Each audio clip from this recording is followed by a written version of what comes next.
மதுரையில் ரேஷன் அரிசி மூட்டைகளை பதுக்கி வைத்த 4 பேரை குடிமைப் பொருள் அதிகாரிகள் கைது செய்தனர்.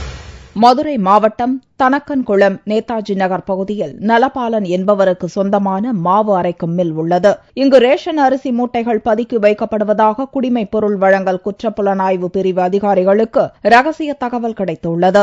அதன் அடிப்படையில் வெள்ளிக்கிழமையன்று துணை வட்டாட்சியர் லதா மற்றும் குடிமைப் பொருள் அதிகாரிகள் மாவு மில்லில் திடீர் சோதனை மேற்கொண்டனர். அப்போது அங்கு 140 ரேஷன் பச்சரிசி மூட்டைகள் இருந்தது கண்டுபிடிக்கப்பட்டது. மேலும் மில்லில் 36 மூட்டை ரேஷன் பச்சரிசி அரைக்கப்பட்டிருந்தது தெரியவந்தது. இதைத் தொடர்ந்து மில்லின் உரிமையாளர் நலபாலன், வேன் ஓட்டுநர் முருகன் உள்பட 4 பேரை அதிகாரிகள் கைது செய்தனர்.